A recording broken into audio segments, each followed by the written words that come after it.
এই যে শুনুন মিস্টার নবনির্বাচিত মিনিস্টার সাহেব, নিজেকে এমন আহামরি কিছু মনে করেন না, কিচ্ছু হয়নি যে মানুষকে আপনি বিড়াল শাবক বলে মনে করবেন। চলার সময় না একটু দেখে শুনে হাঁটবেন, ওকে? এই আমাদের মতো জনগণের ভোটে কিন্তু আপনি নির্বাচিত হয়ে এমপি হয়েছেন।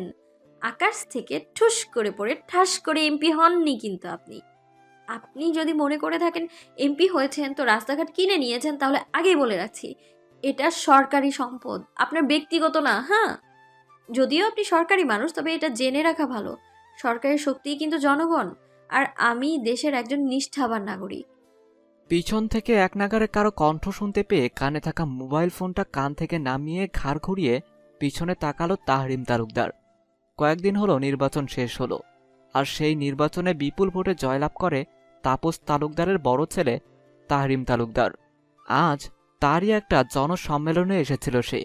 বক্তৃতার মাঝেই হঠাৎ গুরুত্বপূর্ণ কল আসায় স্টেজ থেকে খানিকটা দূরে আসতে হলো তাকে। সেখানে মাইকের আওয়াজে ফোনের ওপাশের কারো কথাই ভালোভাবে শোনা যাচ্ছিল না। ফোনে কথা বলতে বলতে সামনে এগোতেই হঠাৎ পিছন থেকে এক নাগাড়ে কারো কথা শুনতে পেল। পিছনে তাকাতেই তার চোখের সামনে দৃশ্যমান হলো একটি মেয়ে, যে কিনা কোমরে হাত দিয়ে মাটিতে বসে আছে। তাহরিম তালুকদার ফুকুসকে তাকিয়ে আছে মেয়েটার দিকে। এই যে নবনির্বাচিত এমপি, এভাবে হাঁ করে তাকিয়ে না থেকে একটু উঠতে তো সাহায্য করুন মশাই। এমনিতেই ধাক্কা দিয়ে ফেলে দিয়ে আমার কোমরের 12টা বাজালেন, তার উপর খাম্বার মতো দাঁড়িয়ে আছেন কোনো প্রকার সাহায্য না করে। কেমন মানুষ আপনি, হ্যাঁ? দয়ামা কিচ্ছু নাই নাকি আপনার? আমার মতো মাসুম কিউট একটা বাচ্চাকে আপনার মতো খাম্বা ধাক্কা মারলেন, বেঁচে আছে যে এটাই শুক্রিয়া। Hey you, stop it. কখন থেকে দেখছি পাগলের মতো বকবক করেই যাচ্ছেন, তো করেই যাচ্ছেন। পাগল আপনি?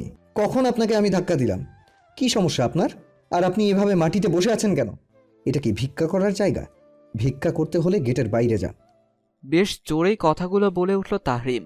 তাহরিমের কথার পরিপ্রেক্ষিতে নিচ থেকে কাপড়ের ময়লা ছাড়তে ছাড়তে উঠে দাঁড়িয়ে চোখ দুটো ছোট ছোট করে তাহরিমের দিকে তাকালো পূর্ণা। ও মা, এ তো দেখি ভূতের মুখে রাম রাম, নিজে ধাক্কা দিয়ে আবার নিজেই বলছে নিচে বসে আছি কেন। পূর্ণা আরও কিছু বলতে নিবে, হঠাৎই তার পাশ দিয়ে কেউ একজন দৌড়ে তাহরিমের দিকে এগিয়ে গেল। কি হয়েছে স্যার? কোনো সমস্যা স্যার? নিজের ব্যক্তিগত সেক্রেটারি কুশনের আগমনে খানিকটা ভরসা পেল বলে মনে হলো তাহরিমকে। নারী সঙ্গ বরাবরই অ্যাভয়েড করে সে।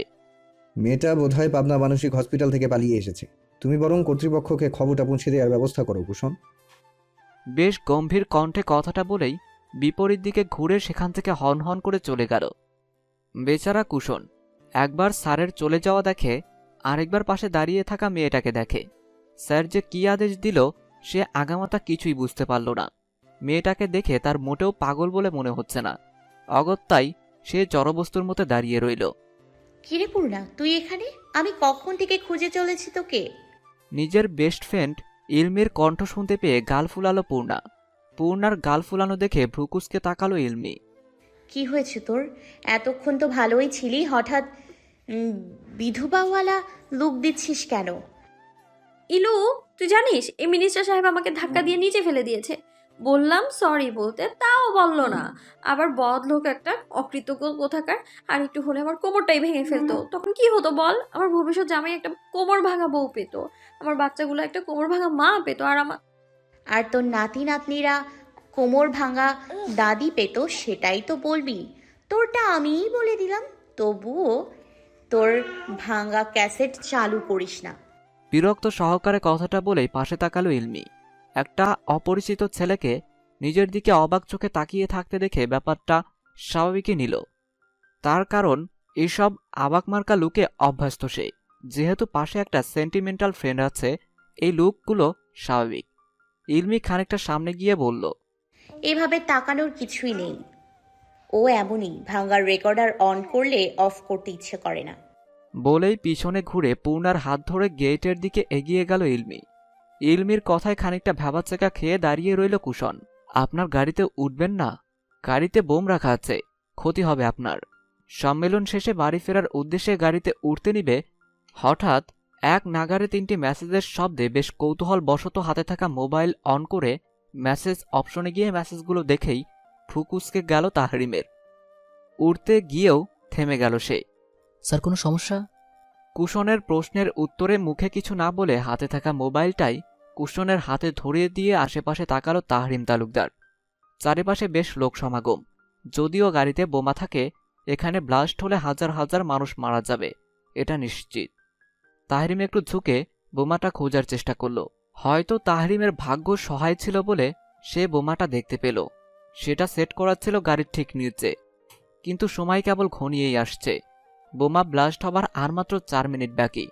তাহরিম আর কিছু চিন্তা না করেই হুট করে গাড়ির ভিতরে ঢুকে দরজা অফ করে চাবিয়ে ঘুরিয়ে চালানো শুরু করল।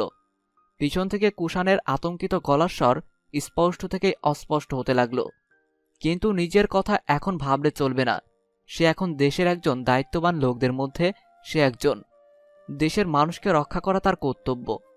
তাহরিম ভীষণ স্পিডে গাড়ি চালাচ্ছে। সম্মেলনের জায়গা থেকে বেশ খানিকটা দূরে নদীর পাড়ে একটা খোলা জায়গা দেখে গাড়িটি পার্ক করে দ্রুত সে গাড়ির বাইরে চলে আসে। দৌড়ে খানিকটা পথ আসার পর হঠাৎ পিছন থেকে বিকট শব্দে বোমা ব্লাস্ট হয়। তাহরিম পাঞ্জাবির হাতায় নিজের ঘাম মুছে মুখে হাত দিয়ে নিচে বসে পড়ে আর মনে মনে আল্লাহ আর সেই অচেনা লোকটাকে অসংখ্য ধন্যবাদ জানায়। আর সেই লোকটার জন্য এতগুলো প্রাণ সে বাঁচাতে পেরেছে। তার কিছুক্ষণের মাঝেই প্রায় 20-25টা গাড়ি এসে জড়ো হলো সেই ঘটনাস্থলে। গাড়ি থেকে নেমেই কুষণ দৌড়ে এলো তাহরিমের দিকে। বেশ আতঙ্কিত কণ্ঠে বলে উঠল, ভাই ভাই আপনি ঠিক আছেন তো? কিছু হয়নি তো আপনার? কুষণের কণ্ঠ শুনতে পেয়ে মুখ থেকে হাত সরালো তাহরিম। উঠে দাঁড়ালো, মুচকে এসে বলল, খোদার দয়ায় এই যাত্রায় বেঁচে আছি। ততক্ষণে প্রেস মিডিয়া ঘিরে ধরল তাকে। হাজারো প্রশ্ন ছুড়ে দিল তাহরিম তালুকদারের দিকে। কিন্তু আপাতত কারো প্রশ্নের উত্তর দিতে ইচ্ছুক নয় সে। প্রশ্নগুলো এড়িয়ে সামনের দিকে এগোতে লাগলো সে। আপনি কি জন্মগতভাবেই কি এত সাহসী মিস্টার নবনির্বাচিত এমপি সাহেব? চেনা কণ্ঠ শুনতে পেয়ে পাগুলো থমকে গেল।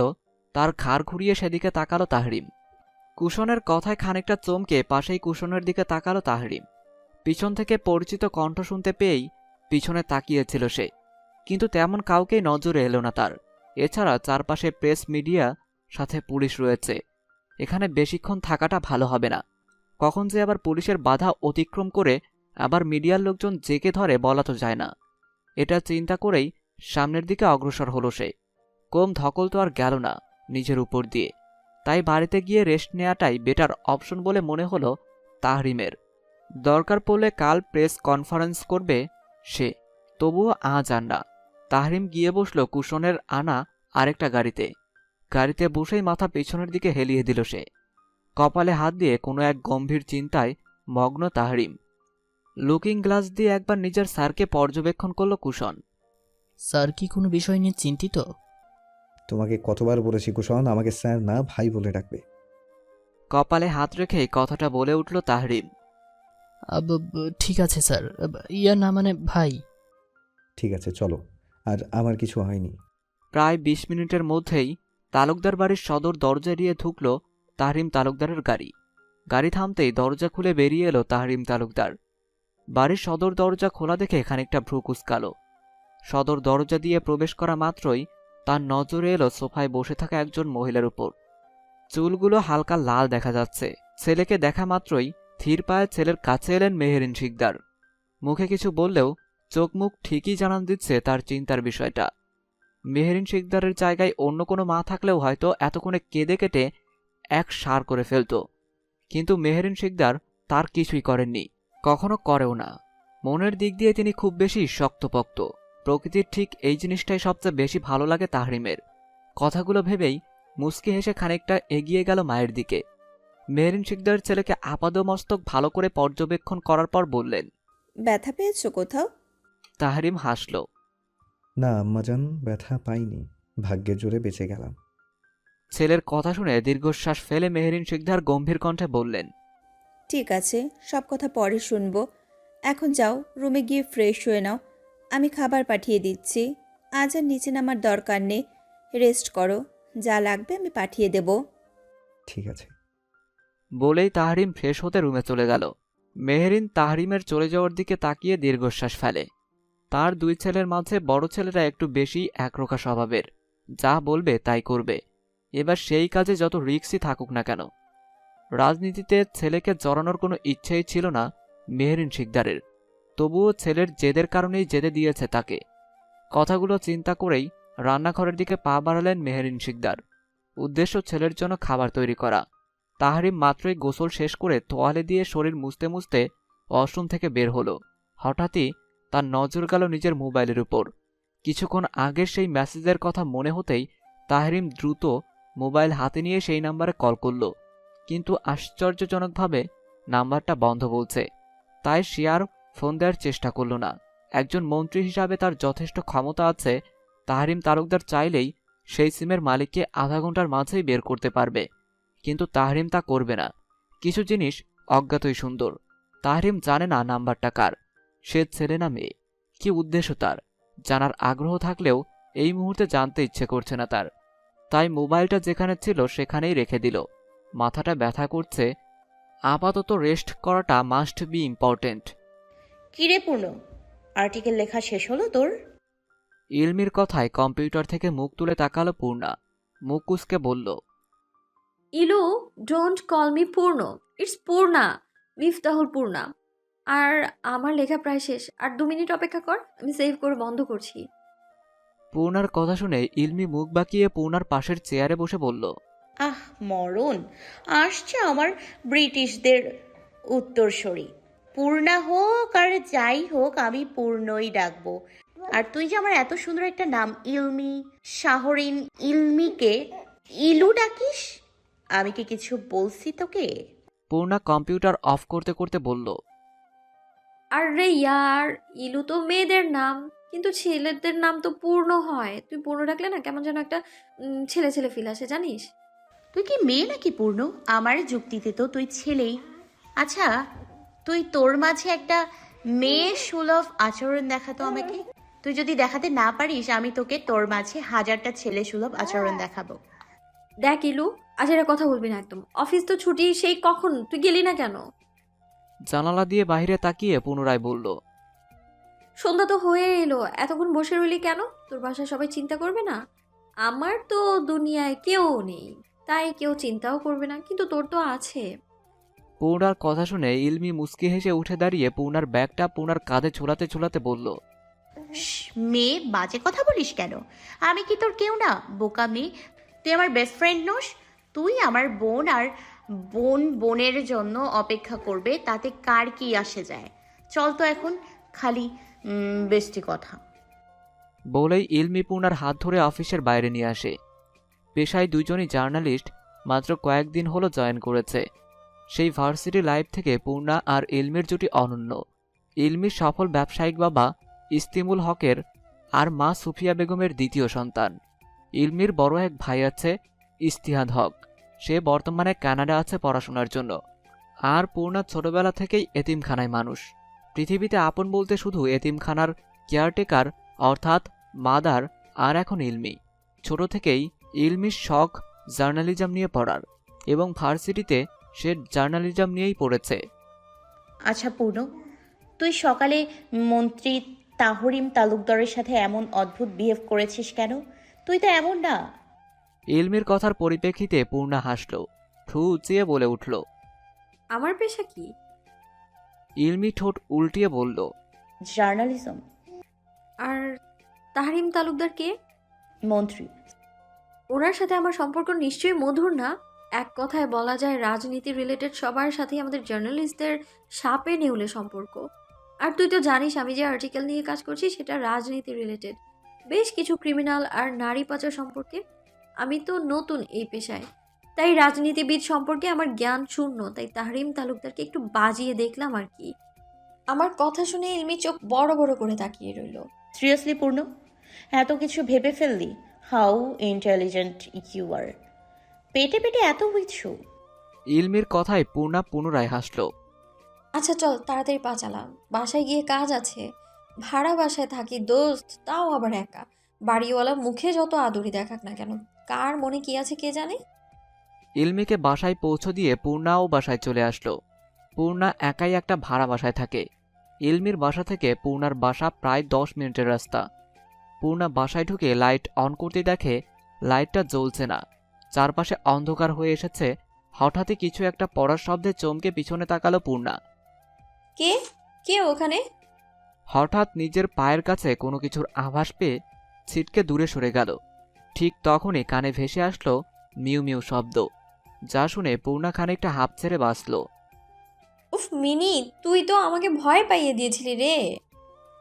বলেই পায়ের কাছ থেকে নিজের পোষা বিড়ালটাকে কোলে তুলে নিল। পূর্ণা মিনি নামক বিড়াল পোষে সেই 4-5 বছর আগে থেকে। অবসর সময়টা সেই মিনির জন্যই বরাদ্দ থাকে। কিরে মিনি, আজকে আবার বিদ্যুৎ ভাইজানের কি হলো রে? পূর্ণার কথা শুনে মিনি কেবলই মাথা নাড়ায়। পূর্ণা মুচকি হেসে মিনিকে নিচে নামিয়ে মোবাইল বের করে মোমবাতি খোঁজার চেষ্টা করে। এই বিদ্যুৎটাও যে কি, আকাশের অবস্থা খারাপ করলেই ঠাস করে বিদ্যুৎ চলে যায়। মোমবাতি জ্বালিয়ে পূর্ণা ফ্রেশ হয়ে খাওয়া দাওয়া শেষ করে ল্যাপটপ নিয়ে বসলো। বহুত কাজ জমা হয়ে আছে তার উপর, আবার নতুন আর্টিকেল, সব মিলিয়ে প্যারাময় জীবন। ল্যাপটপ অন করে নেট কানেকশন দেয়া মাত্রই কিছু ইমেইল এসে জমা হলো পূর্ণার আইডিতে। পূর্ণা ধীরে ধীরে সবগুলো ইমেইল চেক করছে। হঠাৎ করেই একটা ইমেইলে এসে তার চোখ আটকে গেল। চোখ দুটো ছোট ছোট করে পুরো ইমেইলটা পড়ল, কিন্তু ইমেইলটা কে পাঠালো তা বোঝার উপায় নেই। এই ইমেইলে লেখা ছিল, পূর্ব থেকেই সাবধান হয়ে যান মিফতাহুল পূর্ণা। রাজনীতি নিয়ে বেশি কিছু খুঁজতে যাবেন না, খুব খারাপ জিনিস এই রাজনীতি, সেটা নিয়ে বেশি ঘাটাঘাটি করবেন না। কোনো কিছুরই বেশি গভীর ভালো না, যা জানেন তাই নিয়ে শুকরিয়া আদায় করেন, আর এই সম্পর্কে আর্টিকেল লেখা অফ করে দেন, না হলে পরবর্তীতে বিপদে পড়বেন। বিপদ আপনার খুব সন্নিকটে, মিস মিফতাহুল পূর্ণা। এই ইমেইলটা চেক করে পূর্ণা মুচকি হাসল, কারণ এমন থ্রেট আজ পূর্ণার জন্য নতুন না। এমন থ্রেট কত এসেছে এসবের ধার পূর্ণা ধারে না। তবে অবাক করার বিষয়টা হলো, যেই অ্যাকাউন্ট থেকে ইমেইলটা এসেছে সেটা ডিজেবল করা। হয়তো লোকটা চায় না পূর্ণা তাকে চিনুক। দীর্ঘশ্বাস ফেলে আবারও টাইপিংয়ে মনোযোগ দিল। এই ছোট্ট জীবনে কত কিছুই না দেখল, কত মানুষের কত রূপ, কত কথা, কত ধরনের দৃষ্টি। কাজ শেষে ল্যাপটপ অফ করে বারান্দায় যায় পূর্ণা। কোলের উপরে মিনি গুটিসুটি মেরে বসে আছে। মিনির গায়ের উপর বার কয়েক হাত বুলিয়ে বারান্দায় রাখা টুলের উপর বসে পড়ে। আজ মা বাবার কথা খুব বেশি মনে পড়ছে পূর্ণার। হয়তো কখনোই দেখা হয় নাই, হয়তো কারো পাপের ফসল কিংবা অন্য কিছু হতে পারে। তবে একটা কথা কি, যত যাই হোক না কেন এই জন্মদাত্রী আর জন্মদাতাকে কখনো ঘৃণা করা যায় না। গল্পটা এমন হলেও পারত, একটা সুন্দর সংসার হতে পারত, একটা সুন্দর ভবিষ্যৎ হতে পারত। কথাগুলো ভাবতে ভাবতেই কাল বেয়ে জল গড়িয়ে পড়ল মেঝেতে। হাতের উল্টো পিঠ দিয়ে জলটুকু মুছে আকাশের দিকে তাকিয়ে রইল কিছুক্ষণ। বিদ্যুৎ এখনো আসেনি, পুরো এলাকা অন্ধকার হয়ে আছে। আর বেশিক্ষণ বারান্দায় না থেকে দরজা লাগিয়ে ঘরে চলে আসলো। পুরো ঘরে একটু হাঁটাহাঁটি করে বিছানায় মিনিকে নিয়ে শুয়ে পড়ল পূর্ণা। চোখটা শুধু লেগে আসবে অমনি ঘুমের 13টা বাজিয়ে সশব্দে মোবাইলটা বেজে উঠল। চোখ বন্ধ করেই হাতড়াতে মোবাইলটা হাতে নেয়। পূর্ণার বিরক্তিতে ভ্রু কুঁচকে গেল। কোনো মতে একটা চোখ খুলে স্ক্রিনে ইলু নামটা দেখে রিসিভ করে নেয়। এত রাতে কি তোর? পূর্ণার কথা শুনে ইলমি মিটমিটিয়ে হেসে উঠল। ডিস্টার্ব করলাম দোস্ত? তুই কি এইটা জিগাইবার লাগিয়া ফোন দিছস? ফইনি না না দোস্ত, শোন না। শুনতাছি, বল জলদি, আমার ঘুম পাইছে। দোস্ত, কালকে তো পহেলা ফাগুন। তো আমি কি করবো? পূর্ণার কথায় খানিকটা বিরক্ত হয়ে বলল ইলমি। আমি কি করবো মানে? তুই এমন পাঙ্গাস কেন রে? শাড়ি পরবি, আমি কিচ্ছু জানি না। তুই কালকে শাড়ি পরবি, আমিও পরবো, তাও বাসন্তী রঙের। আমার কোনো বাসন্তী শাড়ি নাই, সো তুই পর, আমি না। আচ্ছা ঠিক আছে, তাহলে রাখি। বলেই ঠাস করে ফোনটা কেটে দিল ইলমি। যার দরুন বেশ অনেকটাই অবাক হলো পূর্ণা। এত সহজে মেনে নেয়ার মেয়ে তো ইলমি না। কে জানে কি তালগোল পাকাচ্ছে মনে মনে। পূর্ণা আর কিছু চিন্তা না করেই ঘুমের দেশে তলিয়ে গেল। কিছুক্ষণের মাঝেই আবারও ফোন আসাতে মেজাজ বেশ খারাপ হলো পূর্ণার। চোখ বন্ধ করেই ভাবল এখন ইচ্ছে মতো ঝাড়বে সেই ইলুকে। মনে মনে কথাটা ভেবেই রিসিভ করে কানে ধরল। অপর পাশ থেকে কেউ কিছু বলার আগেই পূর্ণা বলতে লাগলো, ওই কালা শামসুর বউ শাকচুনি কোথাকার। এই তোর জামাই কি আরেক বেডির লগে ভাগ্যা গেছে নাকি? হ্যাঁ, নাকি তোর সতীন রে বাইত লইয়া আইছে? কোনডা ফকিন্নি, তুই আমার সাধের ঘুমটা 24টা বাজাইতেছস।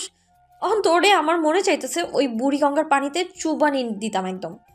বেদ্যব বেডি, এক থাপড়ানি দিব, 7 দিন কানে শুনবি না। আর আবার যদি ফোন দিস তোর নাক বরাবর এক ঘুষি দিব, মুখের মানচিত্র বদলা এলাম একদম। নিজেরই তখন চিনবার পারবি না। আর তুই যদি বেডি আমার সামনে থাকতি, তোর 7 জন্মের ভাগ্য তুই আমার সামনে নাই।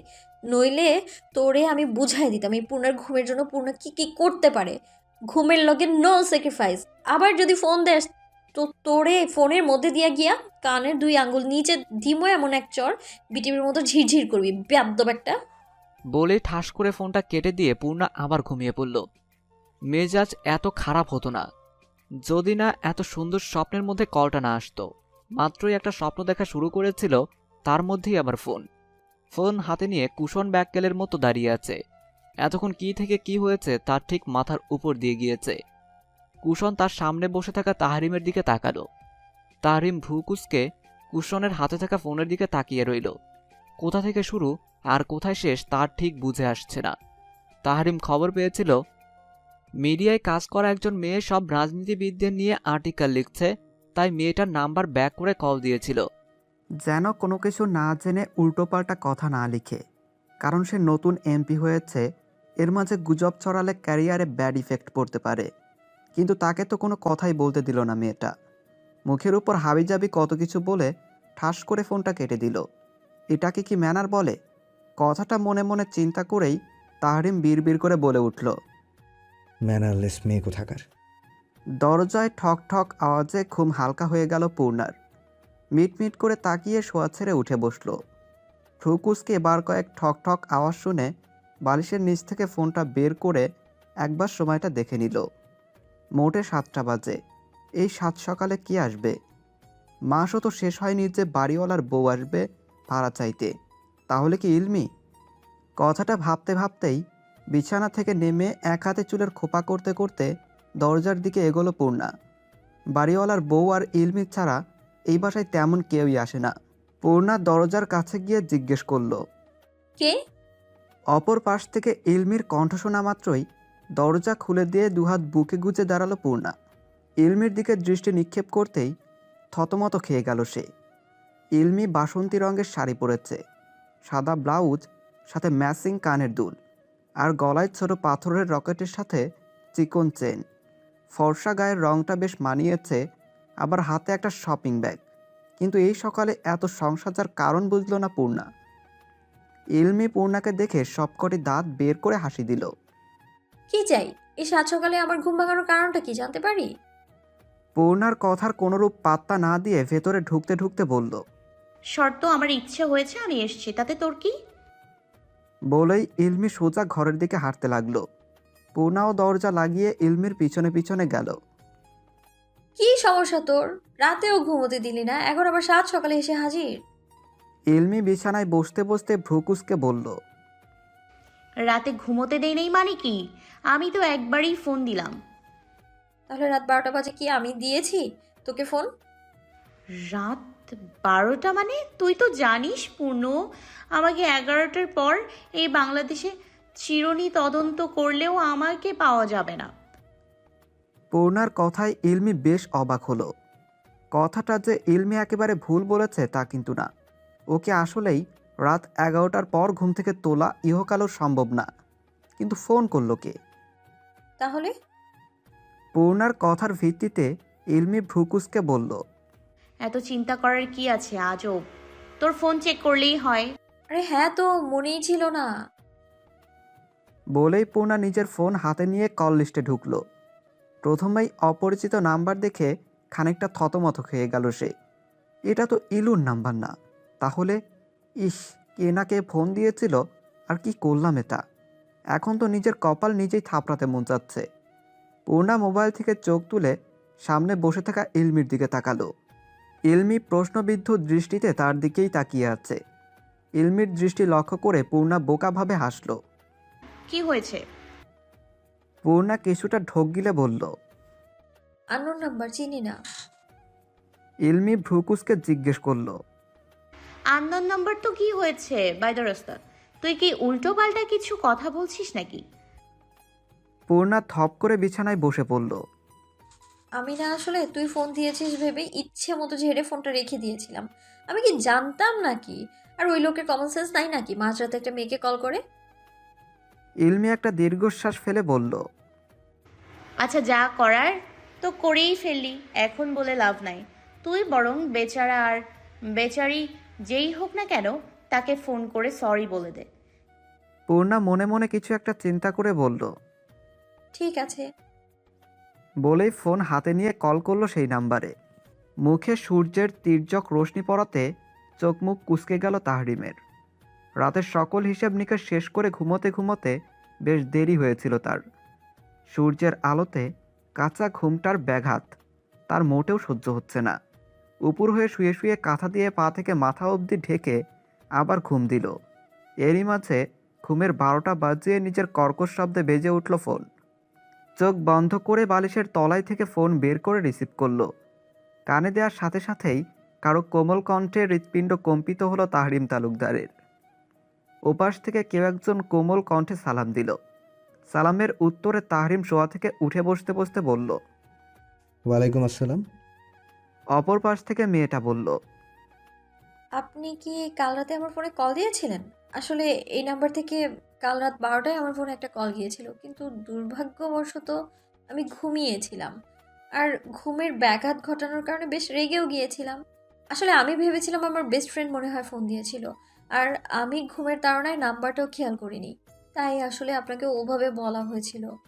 আসলে না, আমি ঘুমের মাঝে কাকে কি বলি মাথায় থাকে না আমার। আপনি মনে হয় কোনো দরকারে ফোন দিয়েছিলেন। আসলে আমি না আন্তরিকভাবে দুঃখিত, আমি ইচ্ছে করে করিনি। আপনার কোনো দরকার হলে বলতে পারেন, কি উপকার করতে পারি? তাহরিম চোখ বন্ধ করে মেয়েটার কথা শুনছিল। মেয়েটার কণ্ঠ কি আসলেই এত মধুর, নাকি শুধুমাত্র তার কাছেই এমন মনে হচ্ছে? আচ্ছা, একসাথে এত কথা কেউ কি বলতে পারবে? হ্যাঁ, তো মেয়েটা বেড়েছে, এমন কেন মনে হচ্ছে যেন সে চাইছে মেয়েটা আরও কিছুক্ষণ কথা বলুক, আর সে শুধু শুনবে। এত আবেগ দিয়ে কেউ কি কখনো সরি বলেছে তাকে? কই, মনে হচ্ছে না তো। এত সুন্দর করে সরি মেয়েটাকে কে বলতে বলেছে? আনমনেই তার ঠোঁটের কোণে হাসির রেখা ভেসে উঠল।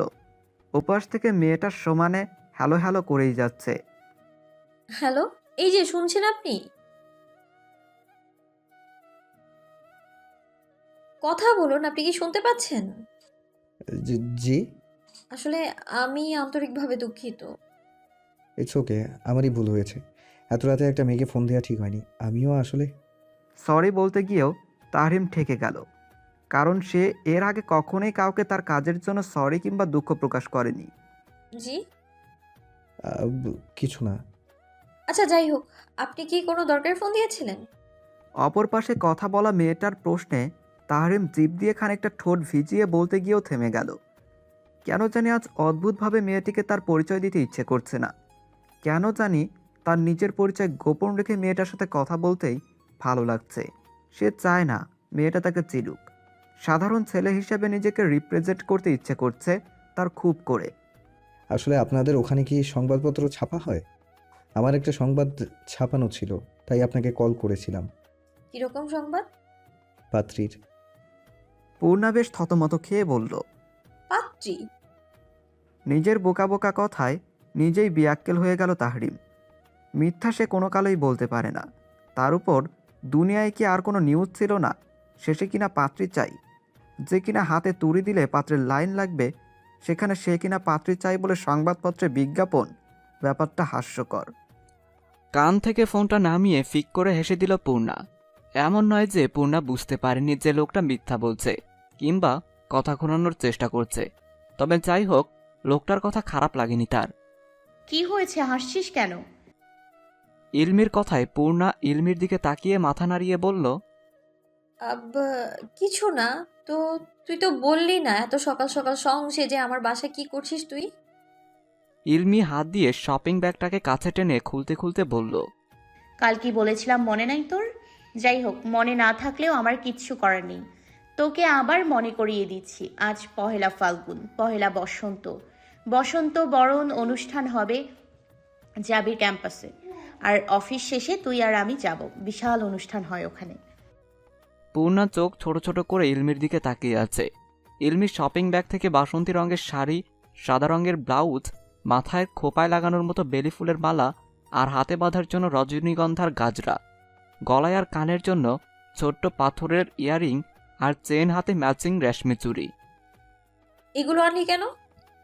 জিনিসগুলো বিছানায় সাজিয়ে রাখতে রাখতে ইলমি বলল। ইলমির কথায় পূর্ণা দীর্ঘশ্বাস ফেলে বলল, দেখ ইলমি, কাজটা কিন্তু তুই একদম ঠিক করিসনি। এতগুলো টাকা নষ্ট করার কোনো মানেই হয় না।